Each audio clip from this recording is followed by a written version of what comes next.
Bradesco. Entre nós, você vem primeiro.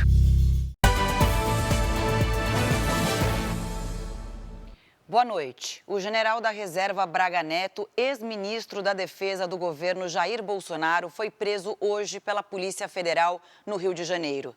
O repórter Pedro Paulo Filho está em frente ao quartel da 1ª Divisão do Exército, para onde Braga Neto foi levado. Pedro Paulo, boa noite. Suas informações. Oi, Camila, boa noite para você, boa noite a todos. O general Walter Braga Neto permanece preso aqui no prédio do comando da 1ª Divisão de Exército, que fica na Vila Militar, na zona oeste do Rio de Janeiro. Essa prisão aconteceu hoje pela manhã no apartamento onde ele mora, em Copacabana, na zona sul da cidade. Os agentes da Polícia Federal também cumpriram mandados de busca e apreensão aqui no Rio e em Brasília. Braga Neto é um dos 40 indiciados no inquérito que apura uma suposta tentativa de golpe de Estado. O mandado de prisão foi determinado pelo ministro do Supremo Tribunal Federal, Alexandre de Moraes, que se baseou em um relatório da Polícia Federal. E, de acordo com esse documento, Braga Neto teria tentado interferir nas investigações sobre essa suposta tentativa de golpe de Estado. Agora à tarde, o general passou por uma audiência de custódia que manteve a prisão preventiva. Braga Neto vai permanecer em uma ala aqui da 1ª Divisão de Exército, que é destinada a militares que aguardam julgamento ou que já foram condenados. Em nota, a defesa afirmou que, durante o processo, vai comprovar que Braga Neto não tentou interferir nessas investigações. Eu volto com vocês, Camila, Clébio. Obrigada, Pedro Paulo. E ainda nesta edição, novas informações e detalhes sobre a prisão do general Braga Neto. Os Correios e a Receita Federal alertam para um tipo de golpe contra consumidores que fazem compras pela internet. Os criminosos aproveitam o aumento das encomendas nesta época do ano e disparam mensagens pedindo o pagamento de supostas taxas para a liberação de produtos. A mensagem que a Samanta recebeu no celular solicitando o pagamento de uma taxa de liberação de mercadorias parecia verdadeira. Ela tinha feito compras num site internacional e esperava pela encomenda. Por pouco, não caiu no golpe. Eu já tinha comprado, Tinha comprado algumas coisas. Aí eu olhei para o e-mail, que normalmente não é e-mail, é SMS e telegrama. Eu peguei e entrei no site do Correios, oficial, para saber. E vi que não tinha nada. O golpe funciona assim. Os criminosos enviam mensagens por SMS ou e-mail sobre uma suposta encomenda que estaria retida nos Correios ou na Receita Federal.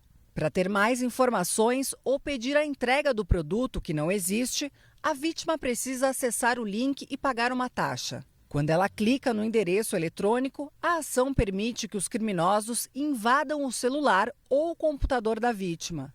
Segundo uma empresa de assessoria financeira, a cada 7 segundos, um brasileiro sofre uma tentativa de golpe da falsa encomenda, por meio de mensagens no celular ou por e-mail.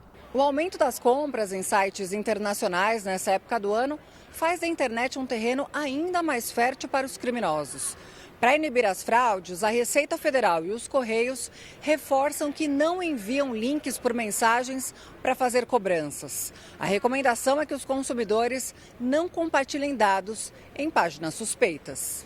Para ampliar o alcance, o site dos Correios traz o alerta em vídeo. O ideal é baixar o aplicativo dos Correios. Por lá você consegue fazer o seu cadastro ou usar o código de rastreio para conferir todas as informações das suas compras, inclusive se há alguma taxa a ser paga. A Receita Federal também explica sobre as cobranças. Caso você tenha recebido uma notificação cobrando IOF, saiba que é golpe. Este especialista em direito digital alerta para a importância de sempre conferir se as mensagens são verdadeiras. Esse site falso, ele tem uma letra errada, ele tem um BRBR, às vezes ele tem um .com, às vezes ele tem algum término do site, ou seja, correios.com.br, .net ou .net, alguma coisa, fraudulento. Veja agora outros destaques do dia. Polícia Federal aponta que general Braga Neto teria comandado e financiado suposta tentativa de golpe. Assaltantes roubam joalheria e trocam tiros com a polícia em shopping em Manaus. O Ministério da Saúde realiza mobilização nacional contra o mosquito Aedes aegypti. Na Coreia do Sul, deputados aprovam impeachment de presidente. Ucrânia bombardeia instalação petrolífera na Rússia.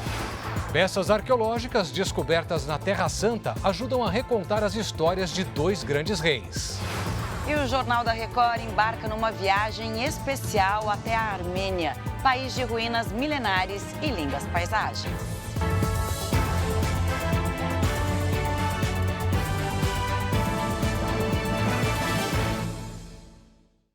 Oferecimento: Cartão Bradesco. Tenha 4 pontos por dólar gasto.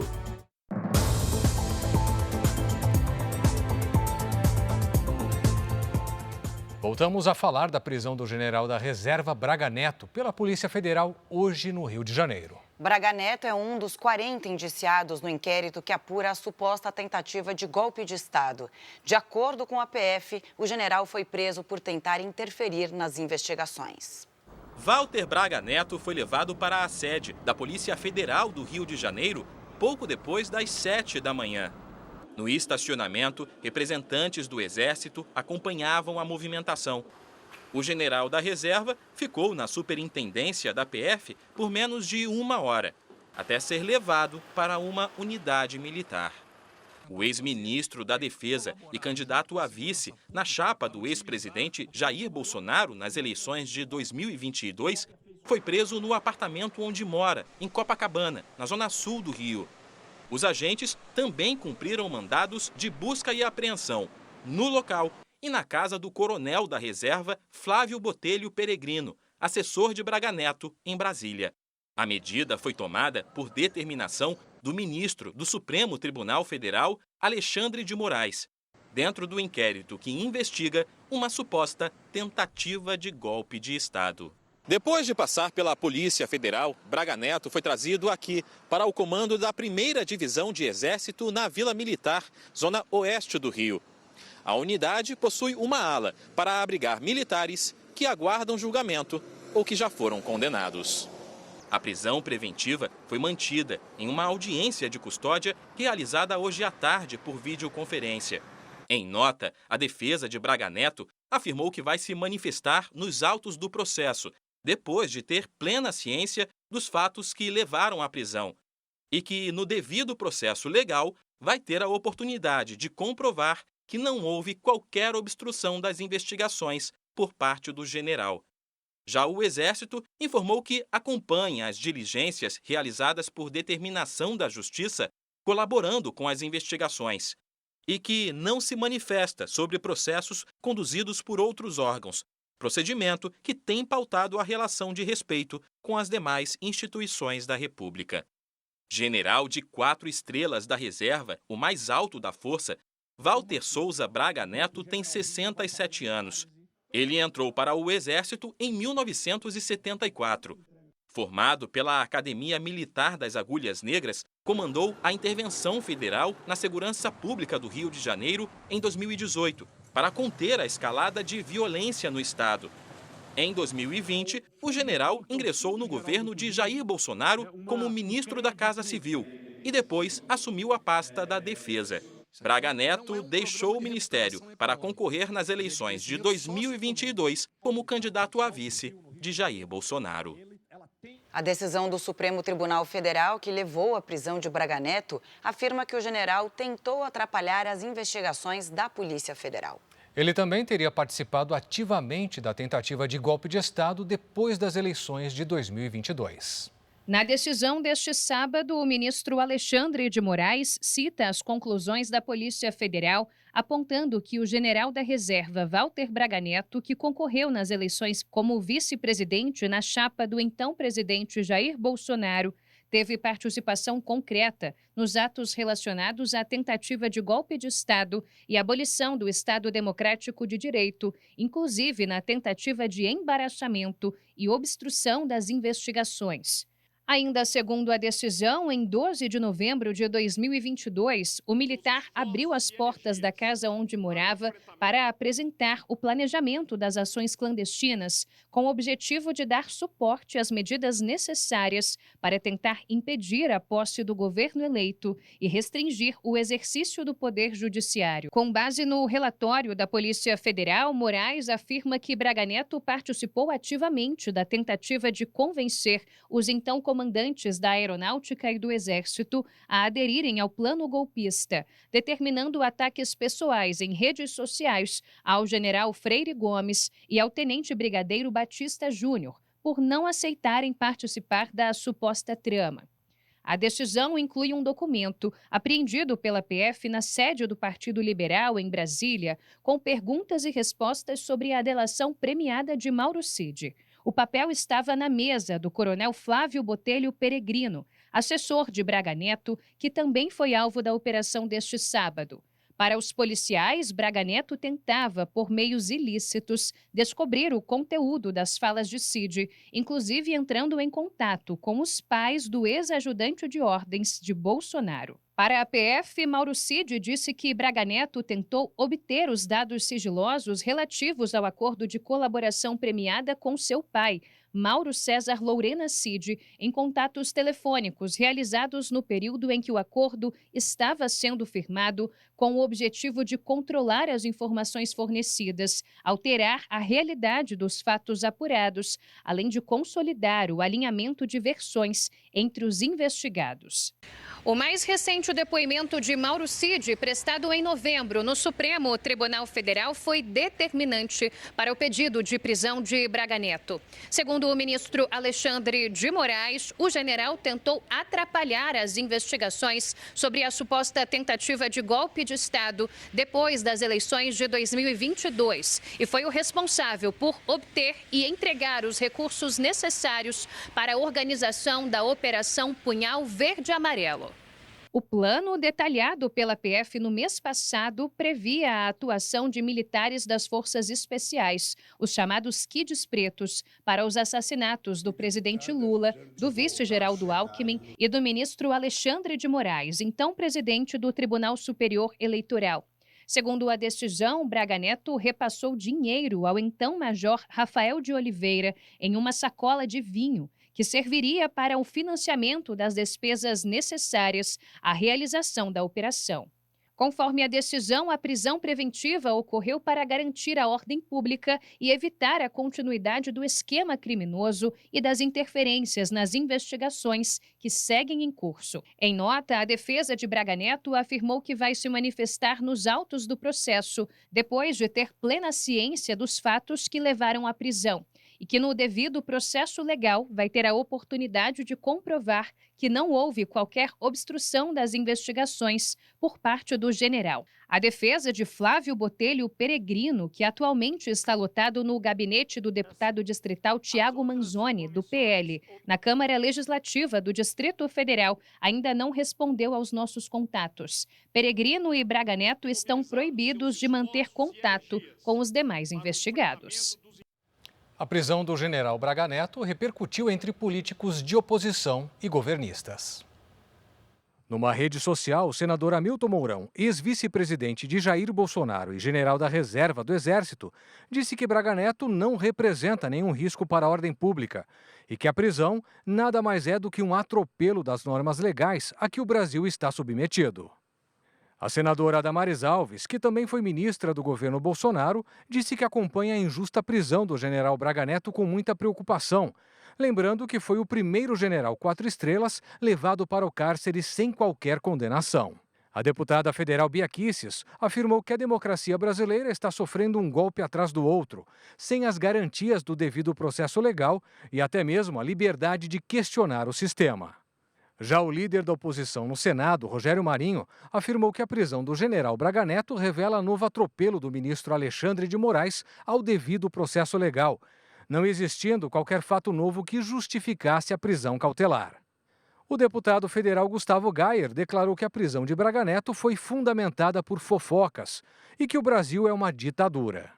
Já o senador Randolph Rodrigues, líder do governo no Congresso, afirmou que hoje é um dia histórico pelo fato de ser a primeira vez na história do Brasil que um general de 4 estrelas é preso por tentativa de golpe de Estado.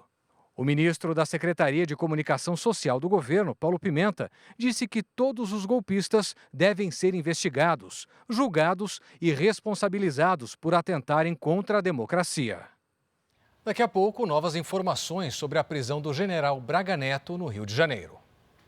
O presidente Lula está internado num hospital em São Paulo desde terça-feira. De acordo com o boletim médico divulgado hoje, Lula se recupera bem e só tinha exames de sangue planejados para este sábado. Os médicos do presidente Lula chegaram ao hospital no final da manhã, mas não quiseram falar com os jornalistas. Ao meio-dia, a equipe médica divulgou o boletim com atualização sobre o estado de saúde do presidente. Segundo o comunicado, Lula segue internado sob cuidados semi-intensivos. A previsão de hoje era apenas para a realização de exames de sangue. O presidente segue lúcido e orientado, alimentando-se e caminhando. O presidente Lula se recupera bem, conforme o esperado pelos médicos. A principal recomendação é repouso. Lula deve evitar esforço físico e estresse emocional. A previsão é que o presidente deixe o hospital no início da semana que vem. Lula está internado desde a madrugada de terça-feira, quando fez uma cirurgia de emergência por causa de um sangramento no crânio. Depois passou por mais 2 procedimentos. Um para evitar o surgimento de novos sangramentos na região e outro para retirar o dreno. Pelas redes sociais, o presidente divulgou imagens caminhando pelo hospital ao lado do neurologista. Os compromissos oficiais de governo foram assumidos pelo vice-presidente Geraldo Alckmin. Nos destaques internacionais, os deputados da Coreia do Sul aprovaram hoje o impeachment do presidente que decretou lei marcial no país. O primeiro-ministro assumiu o cargo de forma interina. Nas ruas de Seul, houve comemoração.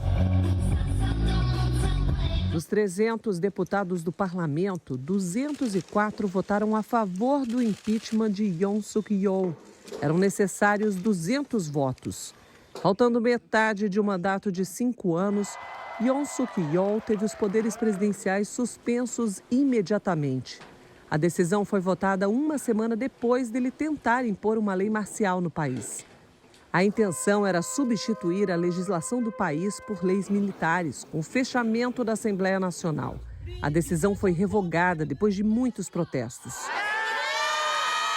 O primeiro-ministro Han Duck-soo assumiu como presidente interino e já fez hoje a primeira reunião de gabinete.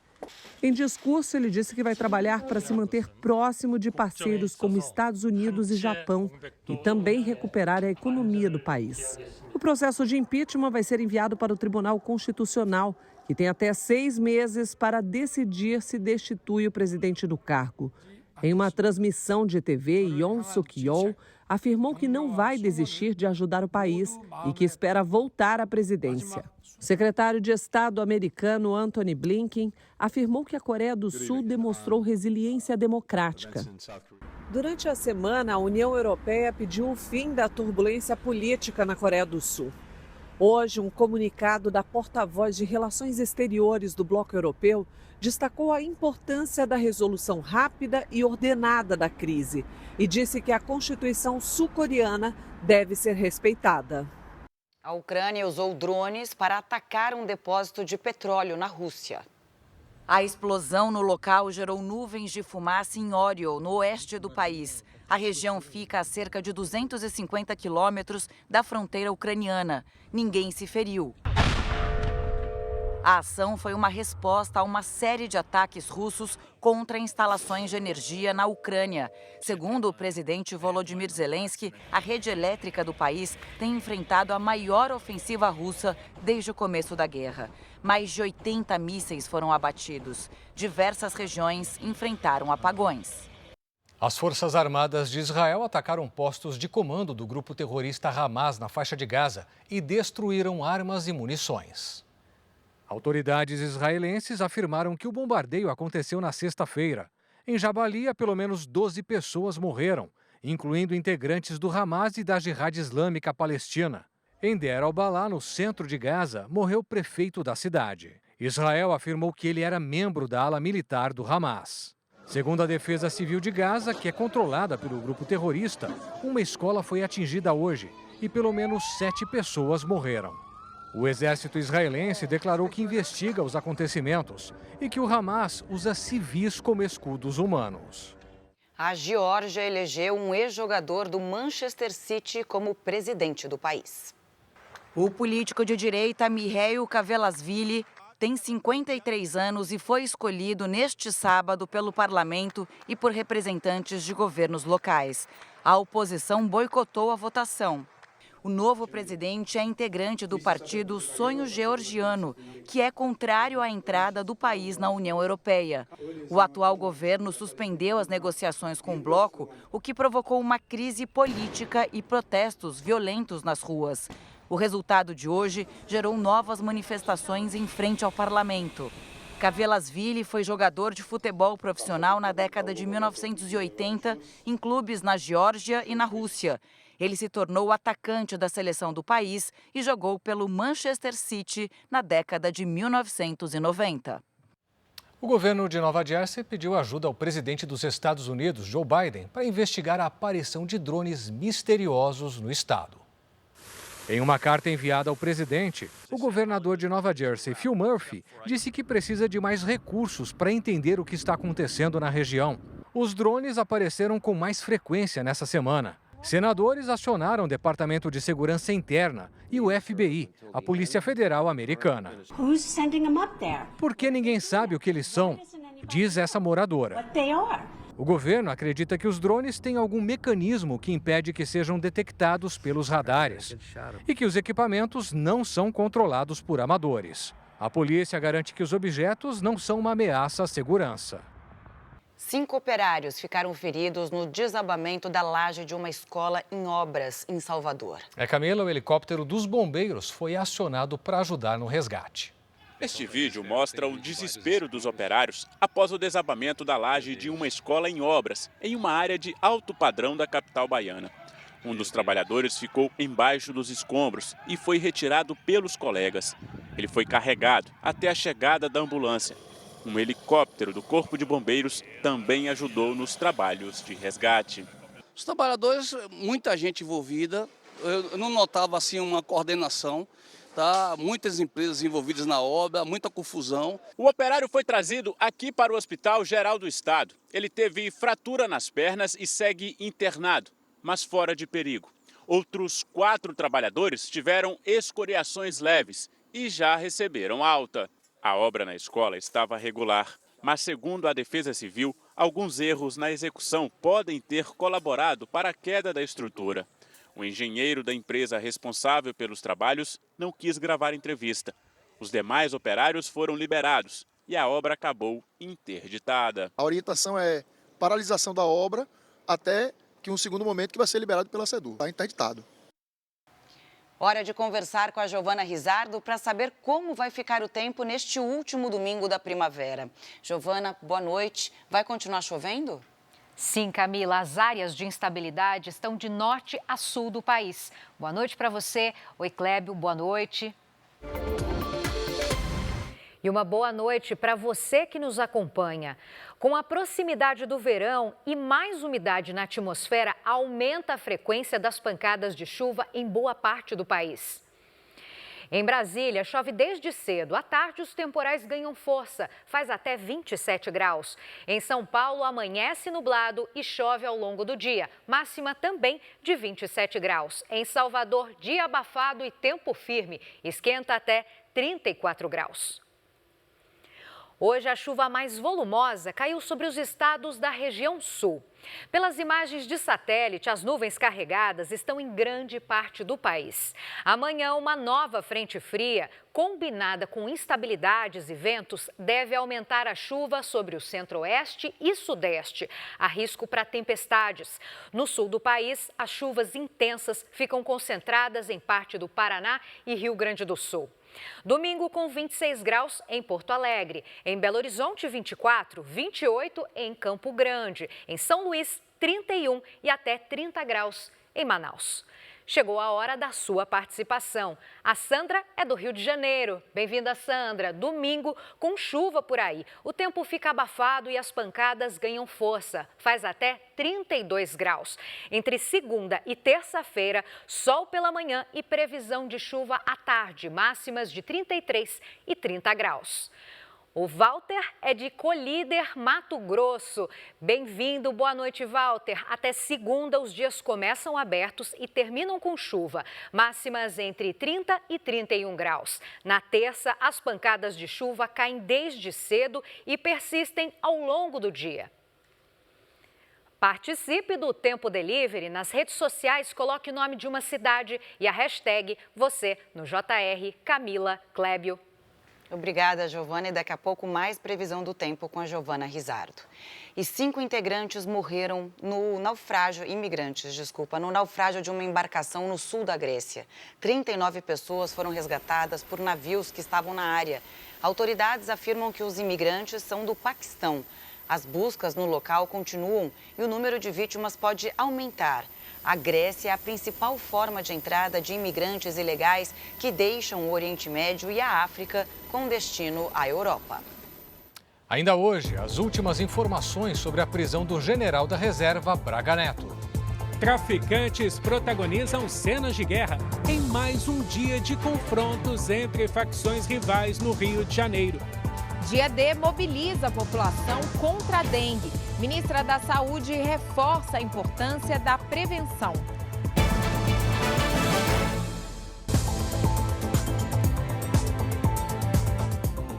Hoje foi o dia D contra a dengue em todo o país. Ações do governo federal foram organizadas para eliminar os focos do mosquito que transmite a doença. E só este ano, cerca de 6.000 pessoas morreram vítimas da doença no país.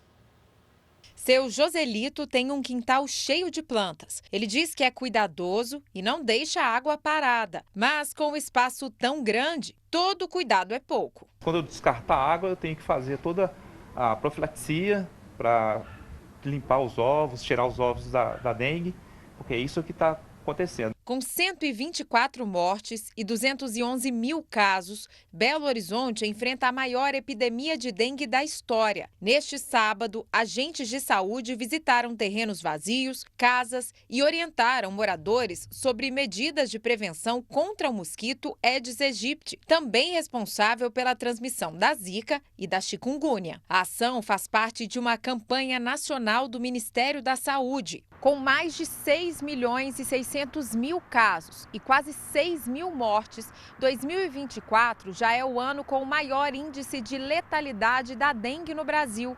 Entre as explicações para o crescimento da doença estão as mudanças climáticas e o calor extremo deve continuar no ano que vem. Hoje, o Ministério da Saúde anunciou que vai intensificar as medidas de controle e combate ao mosquito. Prevenir é melhor que remediar, então vamos evitar ao máximo esses focos de dengue.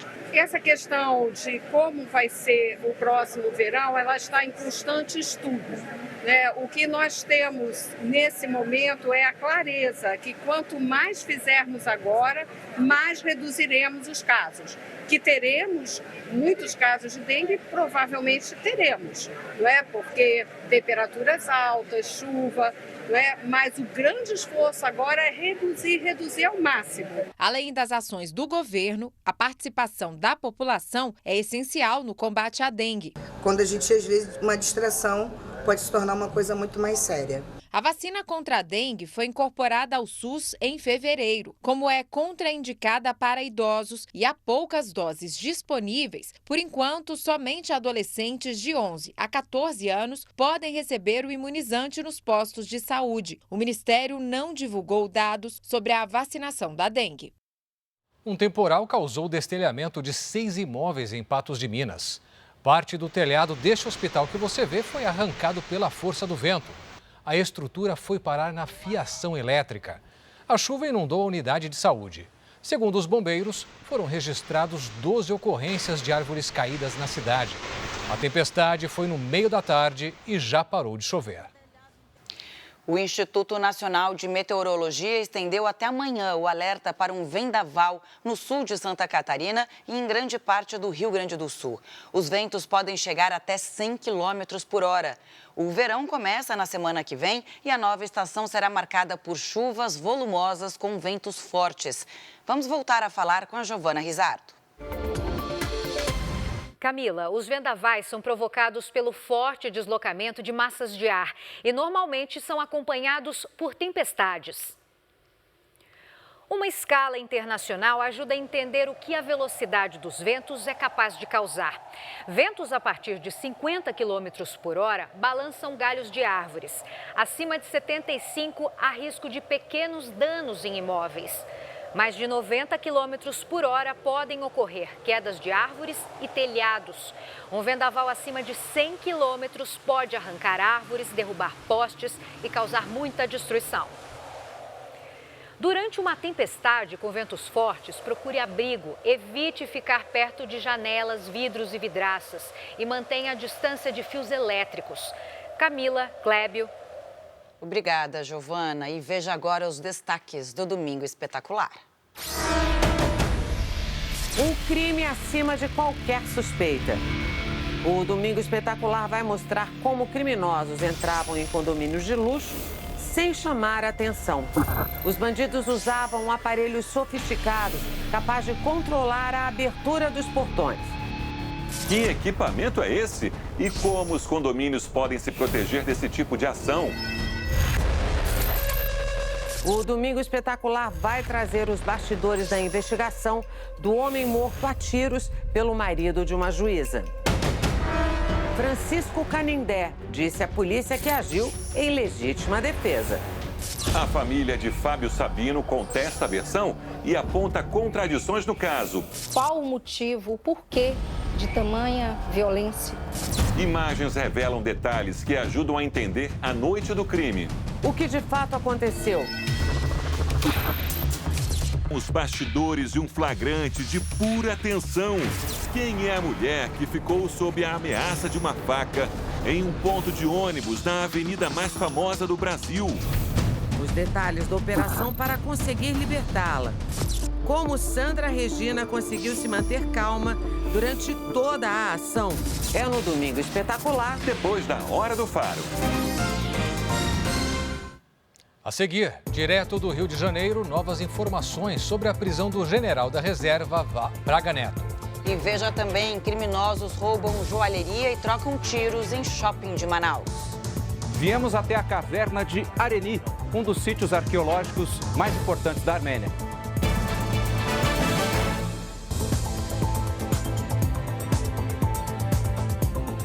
Assaltantes e policiais trocaram tiros durante um assalto a uma joalheria em um shopping em Manaus. Um suspeito foi preso. Nessas imagens, é possível ver dois criminosos saindo da joalheria e atirando. Eles trocaram tiros com policiais militares. O crime aconteceu às 10h30 da manhã. O local ainda estava vazio. Não, é o cara com a arma. Ladrão, filho, tá lá embaixo com reféns. Sebastian chegou ao shopping no momento do tiroteio e foi impedido de entrar pela segurança. O segurança pediu para eu sair, porque estava tendo troca de tiro. Assim, sai todo mundo.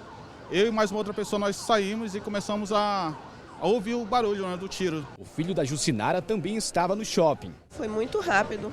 Aí ele me mandou mensagem lá de dentro, junto com outros pessoal que estavam escondidos lá. Segundo a polícia, 3 criminosos armados invadiram um shopping localizado na zona centro-sul de Manaus.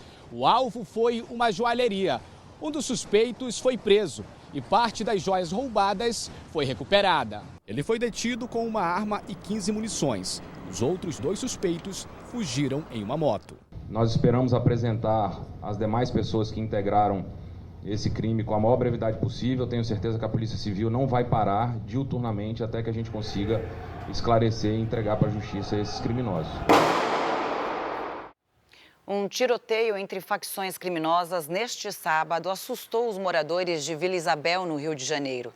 Foi mais um episódio de violência que só neste mês deixou pelo menos 10 mortos no estado. Na guerra entre traficantes, os moradores ficaram mais uma vez em meio ao fogo cruzado. Enquanto o confronto acontecia dentro da comunidade, um ônibus foi incendiado em um dos acessos ao Morro dos Macacos, na zona norte da capital. O motorista ficou ferido e precisou ser levado ao hospital. As 2 maiores facções do estado disputam o controle da venda de drogas na comunidade, que fica em Vila Isabel, um dos bairros mais tradicionais do Rio. Eu arrisco a dizer que o poderio de fogo dos traficantes no Rio de Janeiro, e eu estou especificando Rio de Janeiro, é maior que até mesmo que muitos países que tem por aí. A polícia militar reforçou a segurança na região. Veículos blindados foram colocados em pontos estratégicos dentro da comunidade para impedir a movimentação dos traficantes. Neste confronto, nenhum morador morreu, diferente de outros casos da semana. Uma das vítimas foi David Delgado Magno, de 4 anos. Ele foi baleado dentro do carro do pai no Complexo da Penha. O disparo partiu, segundo a polícia, de traficantes. O corpo da criança foi enterrado hoje. A médica e capitã de mar e guerra, Gisele Mendes de Souza, também perdeu a vida nos últimos dias. Ela participava de uma cerimônia no Hospital Naval Marcílio Dias, quando foi atingida por uma bala perdida.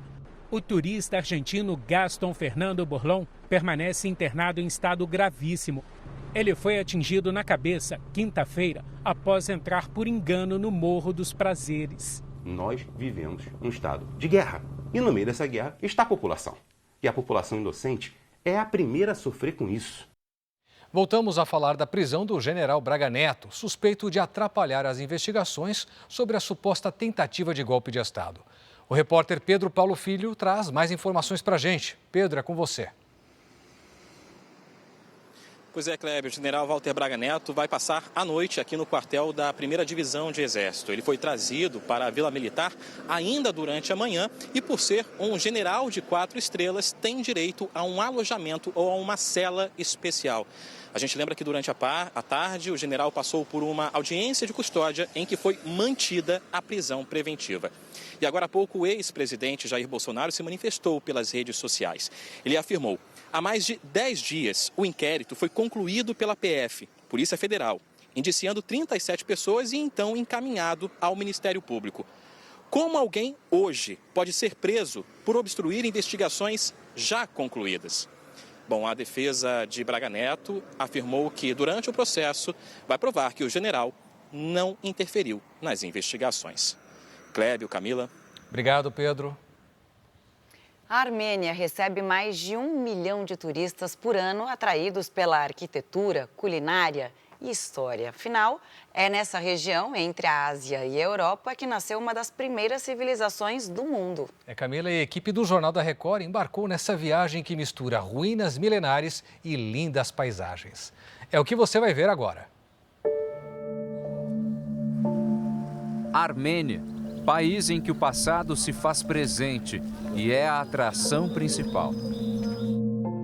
Da capital, Yerevan, é possível ver o Monte Ararat, símbolo do país que, devido a arranjos geopolíticos do século XX, hoje pertence à Turquia. São 5.160 metros de altitude. A cidade é uma das mais antigas do mundo. Tem cerca de 2.800 anos e atrai turistas de todos os lugares. Em geral, eu diria que o turismo é um dos ramos que está se desenvolvendo na Armênia. Cerca de 1 milhão a 1.800.000 pessoas vieram no ano passado.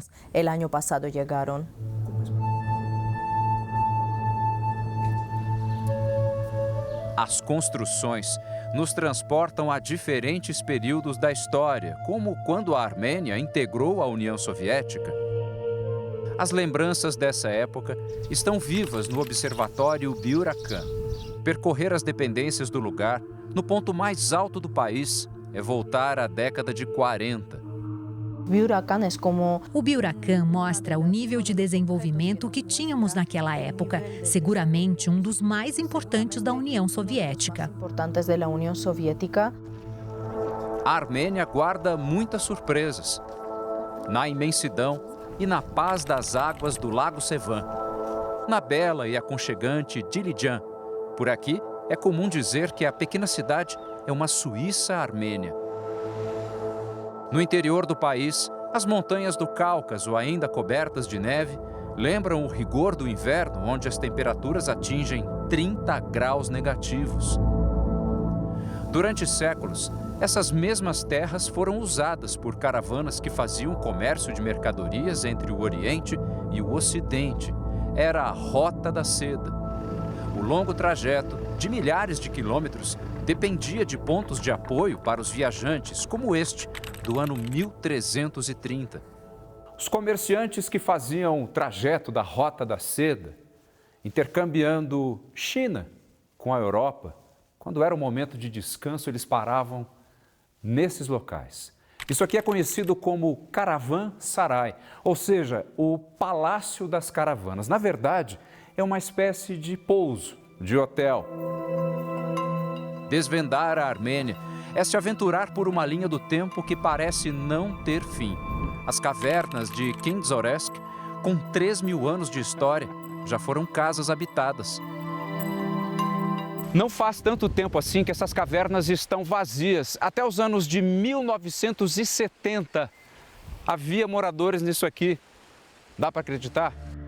Para conhecer melhor o local, temos que atravessar esta ponte. São 160 metros de comprimento. A estrutura fica a 63 metros do fundo do vale. Cevada é guia na região e já morou nas grutas. Uma delas está preservada. Minha família morou nesta casa por cerca de 5 anos. No centro-sul do país, chegamos a Areni, distante 100 quilômetros da capital Yerevan. 3 cavernas estão entre os sítios arqueológicos mais importantes para a história da humanidade. No local, pesquisadores encontraram o que até hoje é considerado o sapato mais antigo do mundo. A peça, que está exposta no Museu de História da Armênia, tem cerca de 5.500 anos. No interior da caverna, também foi localizada a vinícola mais antiga do mundo. Estudiosos acreditam que os utensílios para a produção de bebidas têm mais de 6.000 anos. Uma herança que não se apagou com o tempo. Em Areni, há várias vinícolas e isto atrai turistas para a região. As terras da família Gazarian são cobertas por parreirais. O agricultor conta que agora a vida é bem diferente em relação ao período soviético. Na época da União Soviética, os meus pais trabalhavam em fazendas soviéticas. Eles pegaram 1 hectare de vinhedo, trabalharam. No final do ano, recebiam um salário e davam a coleta para o governo. Com a queda do regime comunista, as propriedades se modernizaram. Temos 100% de mudança na qualidade de vida e também na vida em geral. Durante a era soviética, quase não tínhamos produção de vinho e eles não produziam bons vinhos. É a Armênia dos sabores incomparáveis. De uma tradição que também encanta pelo paladar. Essas mulheres preparam o pão mais tradicional entre os armênios, o lavash, que é assado na brasa dentro deste forno. Nos tempos mais antigos, ainda servia de aquecedor para as casas durante o longo inverno do Cáucaso.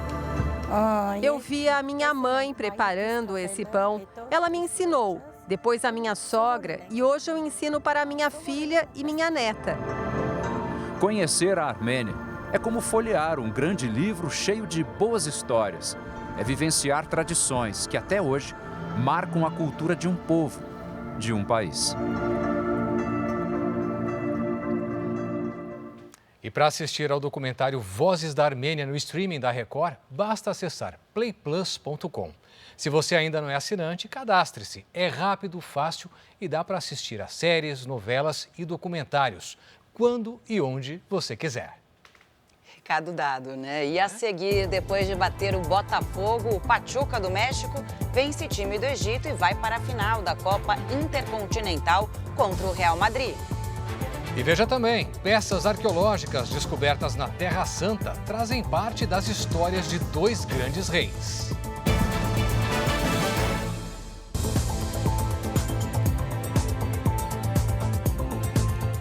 Um trabalho integrado, dedicado à saúde, bem-estar e educação de pessoas com deficiência intelectual e com autismo. Na ABADES, Associação Brasileira de Assistência e Desenvolvimento Social, o processo adaptado de alfabetização leva autonomia aos alunos e esperança às famílias. A instituição, sem fins lucrativos, é mantida por doações e a sua ajuda pode transformar vidas, como a do João, que começa a escrever uma nova história.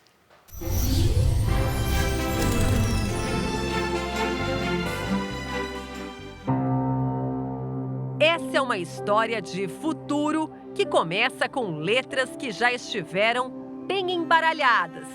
O João tem 13 anos e nunca falou uma palavra sequer. Durante muito tempo, parecia viver num mundo só dele. Características do transtorno do espectro autista. Muita coisa a gente se questionava se ele era feliz, né? Meu filho é feliz?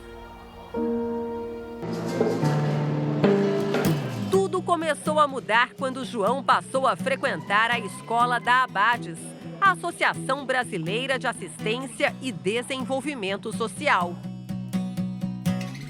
O João era extremamente irritado, ele não ficava parado de modo algum, ele não conseguia ficar 10 segundos sentado num sofá com a gente fazendo alguma coisa junto que fosse, né?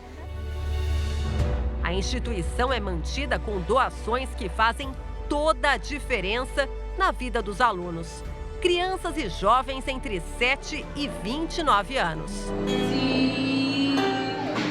Não é um processo rápido, é longo, é demorado. Cada dia a gente planta rega um pouquinho, vai regando, entendeu? Até que mais na frente a gente começa a ver o processo, né, de desenvolvimento dele. E o que antes era impossível, na sala de aula aconteceu. Olha só o João sentado, concentrado, pronto para as próximas atividades do dia. Informática, aulas de música. Além de tudo isso, ainda tem as aulas de português, matemática, ciências. O material todo foi criado aqui na Abades, adaptado ao nível de desenvolvimento de cada aluno. Foi assim que o João juntou as primeiras letras e encheu a mãe de orgulho e emoção. Quando eu vi aquelas letrinhas e a professora falando que ele já vai entrar na alfabetização, assim, para mim, aquilo foi... A hora que ela falou isso, meu olho encheu de lágrima, porque eu falei, eu não tô acreditando. É uma vitória, assim, sem fim. Às vezes com coisas simples, materiais simples, artesanais que a gente chama, que a gente desenvolve aqui através do educador, do terapeuta, eles vão adaptando, né? O foco e o interesse do aluno surpreenderam até mesmo os experientes professores da Abades, que participam dessa grande evolução. Ele já está fazendo palavrinhas ali de prenome, já está conhecendo o prenome. E hoje o João está no nível 3 já de atividade. Tudo isso só foi possível graças à sua doação, que mantém a escola e os demais projetos da instituição. Nessa jornada tão desafiadora, mas cheia de conquistas, a Karen está cada vez mais confiante no futuro. O futuro para a gente sempre foi uma preocupação, né? De morte dos pais, de morte de um tio, de uma tia.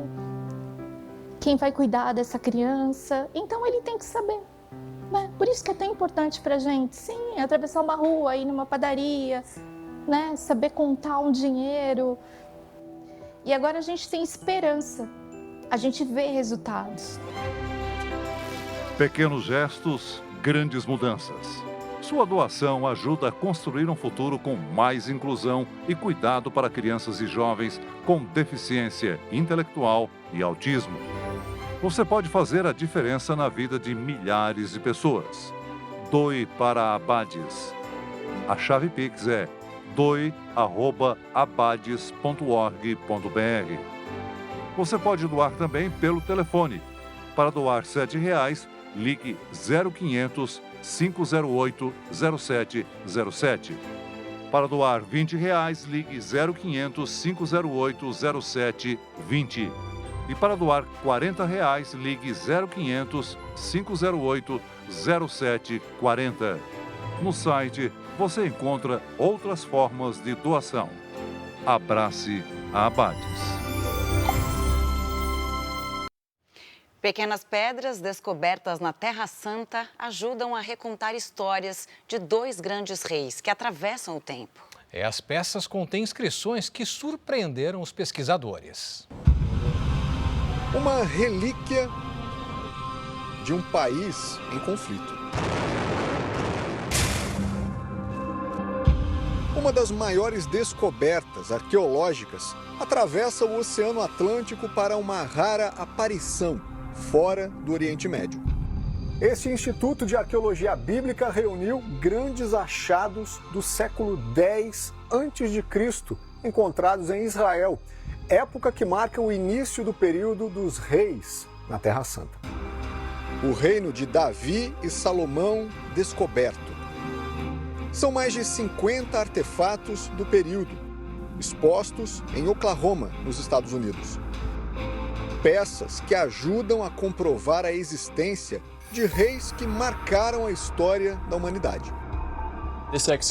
Essa exposição é totalmente única, porque muitos desses achados foram escavados nos últimos 15 e 10 anos. Então, nós estamos coletando as mais recentes descobertas arqueológicas, que vão se relacionar com o rei Davi e o rei Salomão. A mais preciosa delas é esta aqui. A descoberta dessa peça fez com que a história do rei Davi, amplamente citada em textos bíblicos, ganhasse finalmente reconhecimento da sua existência. A confirmação foi revelada no texto entalhado na pedra. A estela de Teudã carrega uma inscrição em aramaico. O texto que cita a casa de Davi revolucionou as pesquisas sobre a monarquia em Israel. Foi a primeira vez que uma evidência sobre a dinastia de Davi apareceu fora do livro sagrado. No começo das décadas de 1970 e 1980, havia uma inclinação para dizer que Davi era uma figura mítica. Com a descoberta dessa peça, temos um artefato aqui que provou que Davi, historicamente, era uma pessoa real. A peça foi descoberta em 1993, no norte de Israel. A inscrição descreve a vitória de um rei arameu. Um grande aparato de segurança foi montado para que esse achado chegasse aos Estados Unidos. E antes mesmo desse deslocamento, a peça, de mais de 3.000 anos, já estava sob um forte esquema de proteção, devido à guerra entre Israel e o grupo terrorista Hamas. Foi um dos 5 artefatos arqueológicos que foram tirados do Museu de Israel várias vezes, desde o dia 7 de outubro, e colocados dentro do bunker, abaixo do museu, para o caso dele ser atingido por um míssil. Também foi em um bunker que a filha deste arqueólogo nasceu. Ele e a família saíram de Israel por causa do conflito. A minha filha nasceu no bunker do nosso prédio. Não foi durante um ataque aéreo, mas vivemos no último andar, então era difícil para minha esposa subir e descer as escadas quando as sirenes soavam. Por isso, acabamos transformando o bunker em um quarto e tivemos o bebê em casa.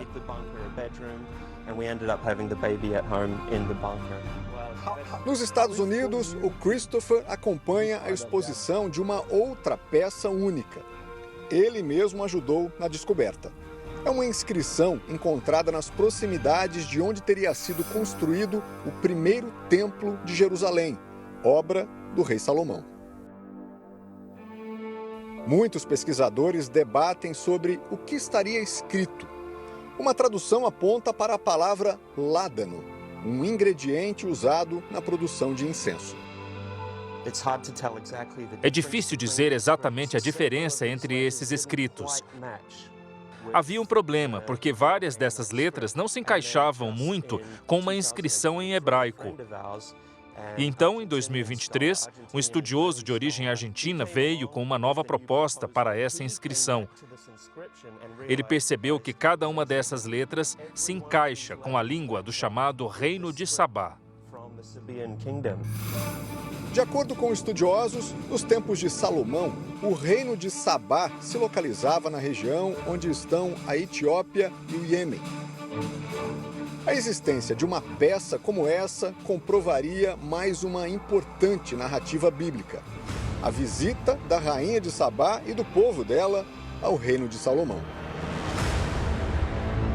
Histórias grandiosas de um reino retratado na superprodução Reis, exibida pela Record. Se há uma correlação entre o texto sagrado e as descobertas, você deve fazer isso ser conhecido para as pessoas. Isso dá vida às descobertas. Se não for assim, são apenas pedras sem significado. Então, o que nós tentamos fazer é dar significado às descobertas. É uma afirmação de fé. Os visitantes concordam. Como cristãos, crescemos contando a história de Davi e Golias, e algumas pessoas criticam, dizendo que isso é uma fantasia. E agora estamos encontrando pedras com inscrições que indicam que essas pessoas estavam realmente vivas. É muito interessante. Isso encoraja a fé.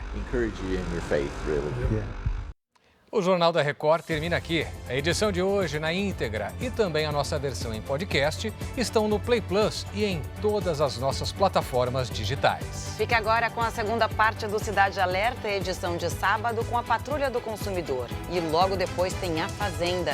Não perca. Boa noite. Boa noite.